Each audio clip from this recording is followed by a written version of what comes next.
Polling stations open in just a few hours, and all signs are pointing to a big day for Republicans. The GOP is hoping to win control of the House and could pick up a majority in the Senate. For more now, we're joined by our panel of political experts. Brian Montopoli is with us here in New York. He's a political reporter for CBSNews.com. And joining us from Washington is David Marks, senior editor for Politico. Thanks to both of you for being with us. David, let me start with you because a lot of us are looking to this to see if the Republicans are going to gain control of Congress. Do you think that's going to happen? It's looking pretty likely that Republicans will win control of the House of Representatives. The Senate is more of a wild card. Republicans would have to run the table, essentially pick up 10 seats. It's possible they can do that, but even the chairman of their campaign committee is saying probably hold off until 2012 before they really have that opportunity to win that Senate majority. What do you think, Brian? I agree. I mean, there was a time, now we're all familiar with Christine O'Donnell. Had Christine O'Donnell not won that primary, there's a stronger Republican candidate in Delaware, the playing field looks a lot different. But as of now, they're really going to have to run the table on a lot of these toss-up races. You know, maybe win in California, where it looks like they're probably not going to win in Washington, win, you know, maybe this race in West Virginia that now is trending towards the Democrat. A lot of this stuff needs to happen for them, and it's probably not going to happen. Now, never say never. People are talking about this as a wave, and it could end up being a much bigger wave than people expect, and anything could happen. But right now it looks, as David said, probably the House, probably not the Senate. Well, you covered the Rally for Sanity over the weekend. A lot of Obama supporters turned out for that. Do you think the Democrats are going to turn out at the polls? Well, you know, that was a subset of Democrats, right? That tended to be sort of northeastern, young, educated, largely white group, and those people do vote, but those aren't necessarily the people that the Democrats need to come out. Those people are probably going to come out anyway. The people that they need to come out are some of the first-time voters, some of the independents who backed them last time around, and those weren't really the people at that rally. So realistically, I don't know that that rally ended up making a big difference for the Democrats. I think it was a lot of fun for the people who showed up, but there might be some canvassing that comes out of it. The DNC was there and asked people to sign up to make phone calls and things like that. But realistically, it's not going to have a big impact on turnout. All right, David, let me turn to you because a lot of people want to know, which is going to be the pivotal race? What's going to be that race that may be, say, a predictor of how things are going to go overall? What do you say? Clearly, the Senate race out in Nevada, where Senate Majority Leader Harry Reid is fighting for his political life. He's being faced off against by Sharon Angle, a very conservative Republican. If Senator Reid can hold on, it's probably an indication that Democrats will retain that control of the Senate.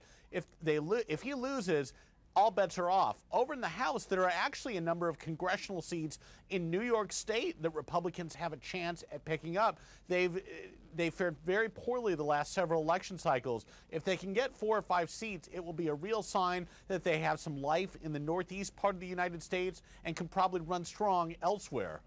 Aside from the ones that David just mentioned, are there a couple races that you really have your eye on? Sure. Well, let's stay on the East Coast, since those are the ones we're going to find out about first.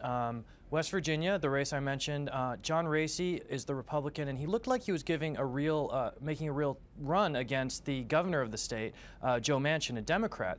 If Racy wins that race, which Democrats really went into feeling very good, even though this is West Virginia, it's not a tremendously blue state, Manchin's a very popular guy, they lose that race, that's trouble. On the flip side, if the Democrats can somehow pull out Connecticut, where Joe Sestak, the guy who beat Arlen Specter in the primary, is the Democratic nominee, he's been sort of threatening, getting closer. If he can win that race in Pennsylvania, that's going to be a real good sign for the Democrats. All right, and I want to talk about the Republicans. If they win the House, exactly, what can we expect? Let me start with you, Brian.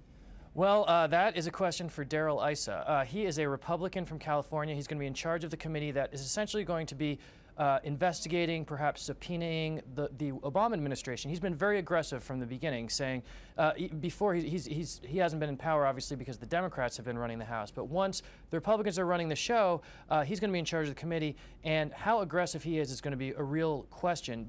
A lot of people fear that the Republicans are going to bring back some of the Clinton-era stuff, where there was a lot of investigations, Whitewater, all that kind of thing, and that is what Democrats certainly seem to be worried about, and they've tried to fire up their base by saying, if you let the Republicans take over the House, then it's going to be endless investigations. Now, Issa insists, no, I'm not going to overreach. This is going to be legitimate oversight, but that's what the real question is going to be. David, your take on it if the Republicans take over the House?